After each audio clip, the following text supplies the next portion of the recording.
When you spend £30 on a 4K drone that claims to be a Mavic Pro, what do you expect? A 4K camera, the ability to fly, good picture quality, an easy to use product? Well, all of these things are something this drone has none of.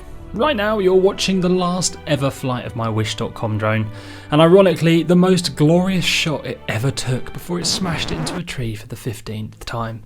But this time, I was never going to see it again.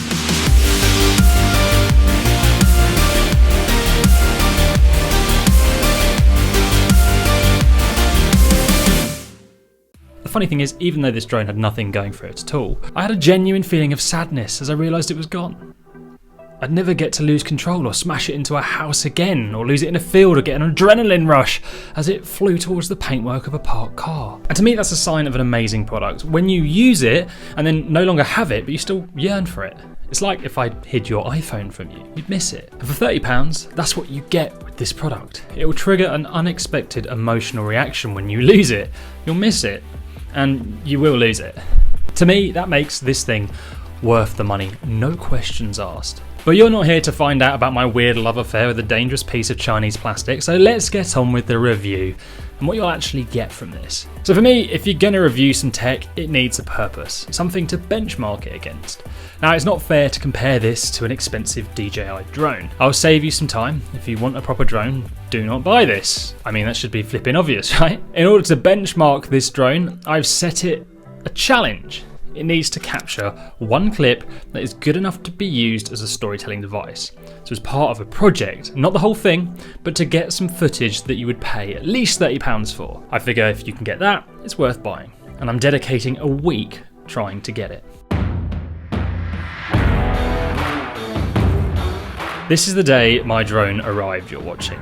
It's like Christmas Day without the tears and the fighting. This is a big moment.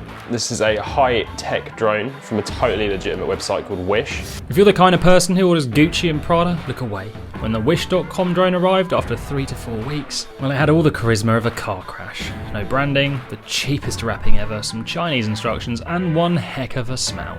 Liv, smell. Oh. The good news is, I didn't have to build anything. This bad boy was ready to go straight out the pack.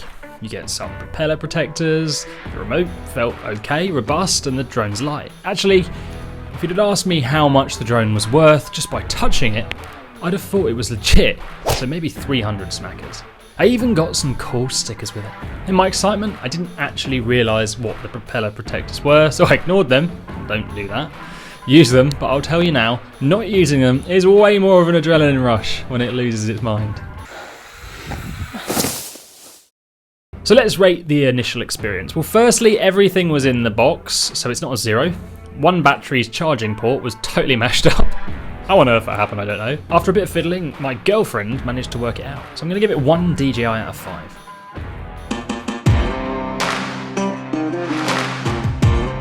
I took to the fields having never flown a drone before, which makes me very qualified to review this, by the way, because experienced pilots wouldn't fly this. They wouldn't be stupid enough to.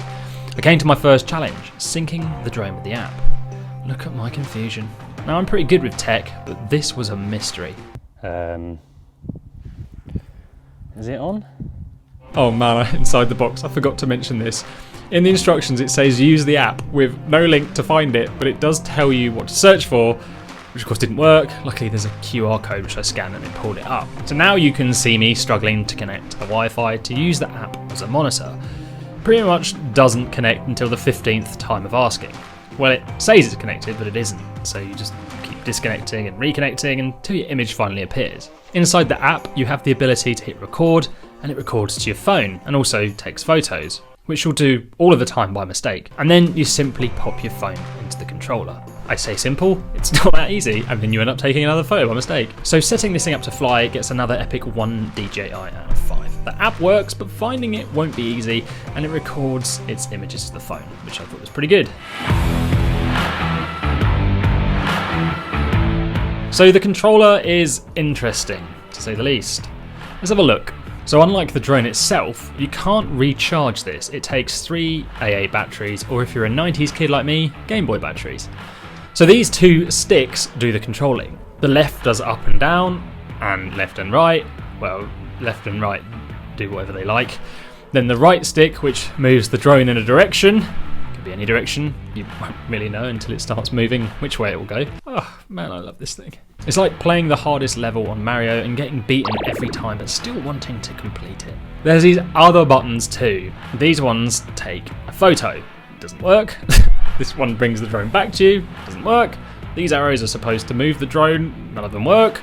This speed button changes the speed. Doesn't work. This flip button works. Oh yes, you can flip this thing. So let's see what happened when I went for the first test flight. Okay, it's caught in the grass. Oh! I chose a field with nobody in it and learnt my first lesson.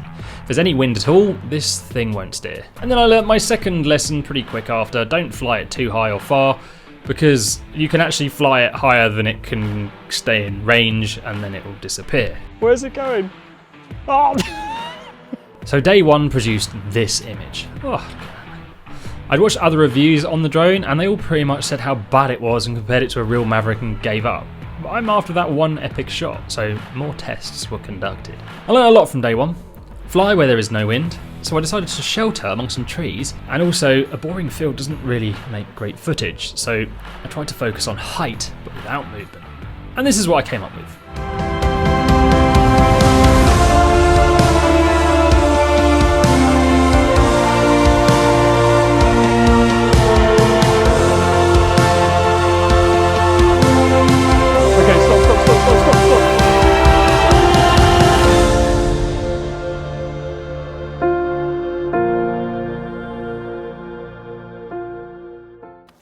Ah, there it is. All right.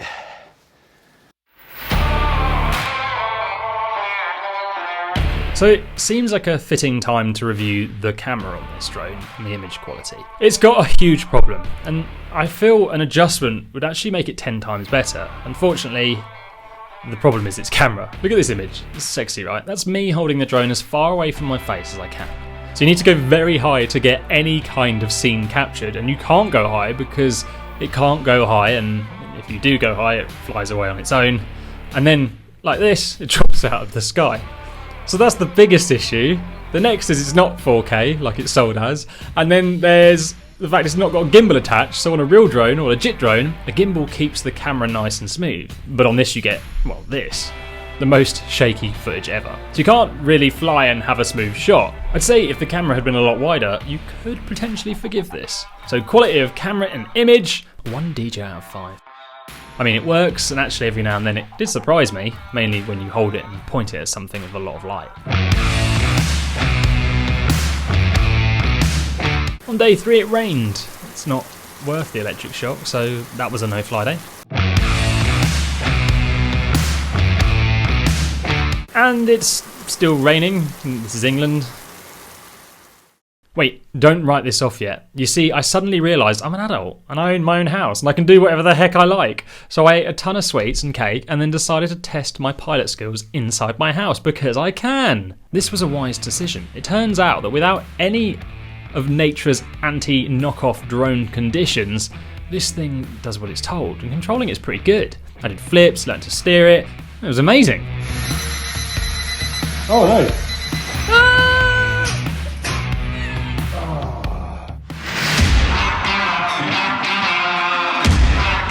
The first 4 days taught me a lot, and after flying it around the entire house until both batteries ran dead, something terrible happened. I got the feels, lots of feels.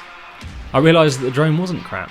I was. I just hadn't taken the time to bond with it. So day 5 was so important to not only get the shot I wanted to, but to do the drone justice. The wind conditions were pretty much non-existent. Having discovered the fact that the lens is cropped, the shake is horrific, and that you need to fly this thing slow and high, I headed to a valley. I thought that maybe it would get a nice swooping shot.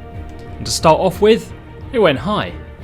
It was steady, and I finally thought that this was my moment. But somewhere in the undergrowth, a mouse had other ideas and let off a tiny mouse fart, which gave just enough breeze to send my drone flying.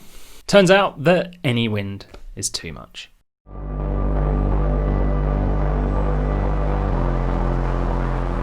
So I'm not a reckless person, and I didn't want to hurt anyone, so I flew the thing in the corner of one field away from roads, everyone, anything. There was nothing near. When this thing lost control though, it flew the entire length of a field, over a road, and the entire length of another field on its own. On pylon road.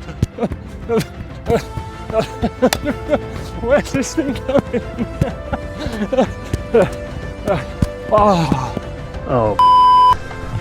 Oh, that's going into the road.